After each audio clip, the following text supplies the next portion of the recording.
warahmatullahi wabarakatuh. Kami dari kelompok 3 ingin menjelaskan tentang deregulasi dan debirokrasi. Adapun anggota dari kelompok 3 yaitu saya sendiri Denis Setiawan. Saya Tika Amalia Rahma. Saya Arianti Multiva Dewi. Berikut penjelasan tentang deregulasi dan debirokrasi. Deregulasi, proses pencabutan atau pengurangan regulasi negara. Biasanya regulasi yang berhubungan dengan ruang lingkup ekonomi. Deregulasi menjadi kebijakan yang umum dalam ekonomi industri maju pada tahun 1970-an dan 1980-an sebagai dampak dari kecenderungan baru dalam pemikiran ekonomi tentang ketidakefisienan dari regulasi yang dilakukan oleh pemerintah dan ancaman yang berasal dari badan regulasi yang mungkin dikendalikan oleh industri demi meningkatkan keuntungannya sendiri, sehingga merugikan konsumen dan ekonomi secara keseluruhan. Deregulasi atau deregulation merujuk pada mengurangi atau menghilangkan aturan yang menghambat kegiatan ekonomi tertentu. Itu terutama untuk mempromosikan persaingan dan pasar bebas. Contoh deregulasi termasuk 1. Menghilangkan kontrol harga. 2. Mengeliminasi hambatan perdagangan seperti tarif dan kuota. 3. Mengurangi hambatan aliran modal. 4. Beralih dari sistem nilai tukar tetap ke nilai tukar mengambang. 5. Pemotongan subsidi untuk perusahaan. 6.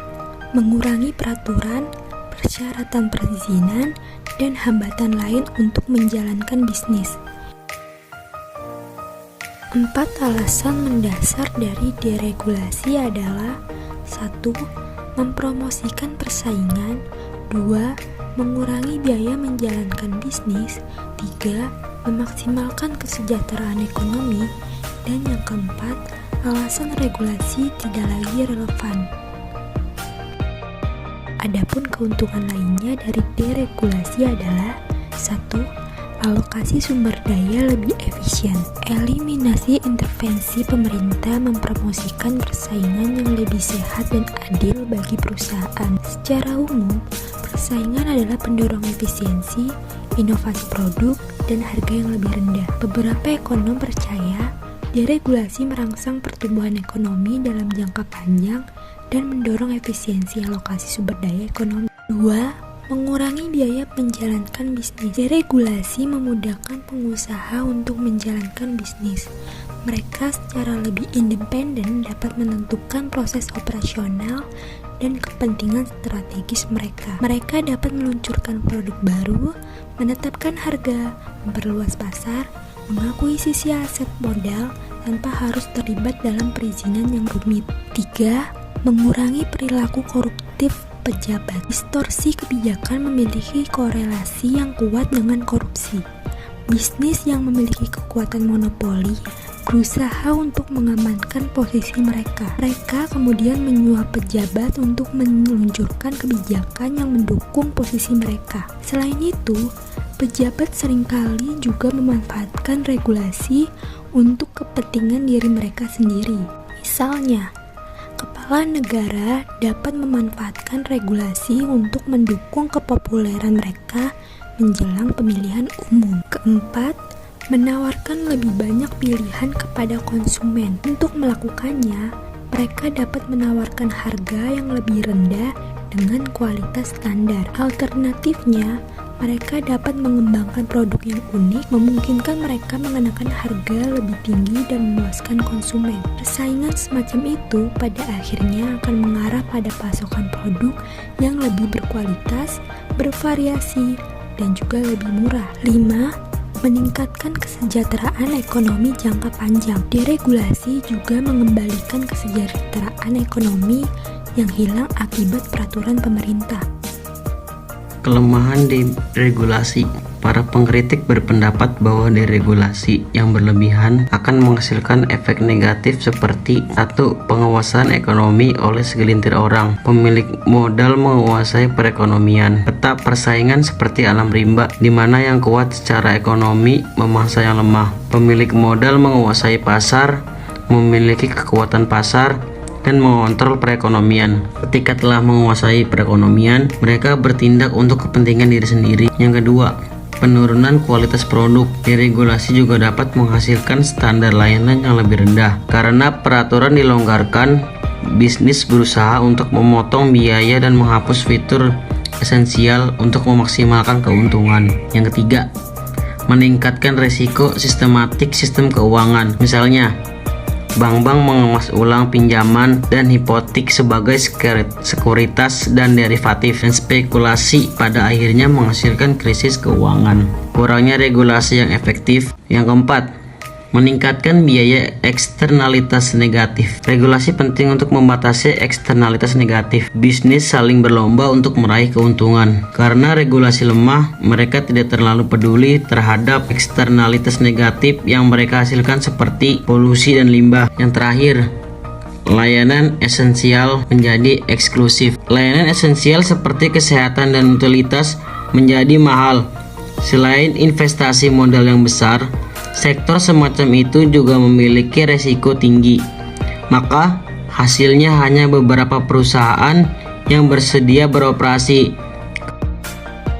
Maka untuk setiap pebisnis harus bersiap dengan adanya deregulasi yang dikeluarkan pemerintah. Salah satu persiapan yang dapat dilakukan adalah dengan melakukan manajemen finansial yang baik agar perusahaan bisa tetap beroperasi dengan baik walau terjadi deregulasi. Debirokratisasi sendiri banyak dipahami sebagai pemangkasan atas alur kinerja aparat pemerintah dengan cara mengurangi kuantitas pelayanan masyarakat dalam birokrasi. Namun, yang jelas debirokratisasi ini sendiri mempunyai tujuan untuk menyususkan peran birokrasi dalam praktek politik. Karena peran inilah yang paling berbahaya. Artinya, apabila aparat birokrasi sudah bermain dalam tataran politis, maka peran dan fungsi yang selama ini dimilikinya menjadi terabaikan. Contoh yang ada seperti pemberlakuan sistem satu atap dalam pembuatan paspor dan dokumen kewarganegaraan bagi para TKI, pengurusan perizinan misal kegiatan, atau pembuatan surat penting lainnya yang biasanya memakan waktu dan melibatkan banyak departemen atau dinas menjadi lebih sederhana. Bahkan hal yang paling kecil yaitu pembuatan kartu tanda penduduk atau KTP pada tataran kecamatan atau desa, prosesnya akan lebih sederhana. Artinya, yang terjadi adalah efisiensi atau efektivitas dalam pelayanan birokrasi.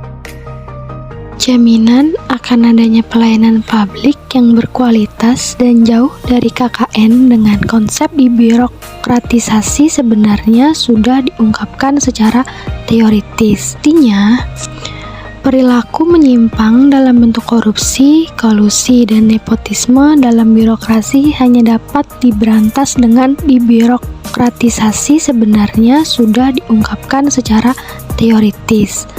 Artinya, perilaku menyimpang dalam bentuk korupsi, kolusi, dan nepotisme dalam birokrasi hanya dapat diberantas dengan pemberlakuan manajemen efektivitas birokrasi, yaitu dengan cara penyederhanaan aparat birokrasi, yaitu kebijakan ini menghindarkan adanya para pegawai birokrasi yang terlalu gemuk. Apabila aparat birokrasi terlalu gemuk atau kuantitas yang melebihi yang diperlukan secara rasional, maka yang terjadi adalah peluang-peluang yang akan melahirkan praktek-praktek KKN, karena proses yang diperlukan oleh masyarakat ketika berhubungan dengan aparat birokrasi cenderung tidak berbelit-belit dengan bertingkatnya jalur yang harus ditempuh oleh masyarakat. Yang kedua, pemberian insentif berupa peningkatan nominal gaji yang diterima oleh aparat birokrasi. Yang terakhir,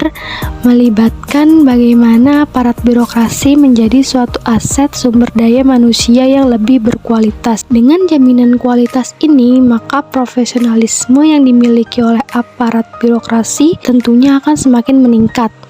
Kemampuan aparat birokrasi dalam memberikan pelayanan kepada masyarakat yang meningkat ini menjadikan aparat birokrasi dapat menjawab tantangan sesuai dengan kebutuhan dan perkembangan masyarakat.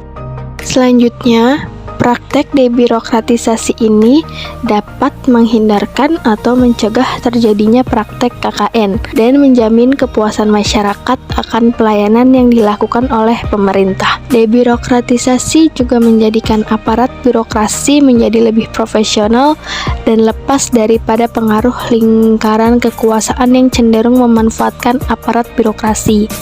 Demi menjamin keberlangsungan suatu rezim, lepasnya birokrasi dari lingkungan kekuasaan menjadikan negara menjadi lebih dapat memberdayakan kualitas aparat birokrasinya, dan akhirnya kualitas pelayanan kepada masyarakat pun dapat dipenuhi. Jadi, kesimpulannya bahwa Indonesia sedang menata diri dengan menggunakan konsep debirokratisasi sebagai perwujudan bagi lahirnya profesionalisme aparat birokrasi dalam melaksanakan tugas dan kewajibannya sebagai pelayan masyarakat, dengan menghindarkan birokrasi dengan para pemegang kekuasaan, menjadikan lingkaran setan kekuasaan menjadi terputus, dan pada akhirnya terjadi dinamisasi bagi para penyelenggara kekuasaan yang lebih bersifat demokratis dan tidak bersifat patrimonial. Sekian penjelasan dari kami, kurang lebihnya mohon maaf. Wassalamualaikum warahmatullahi wabarakatuh.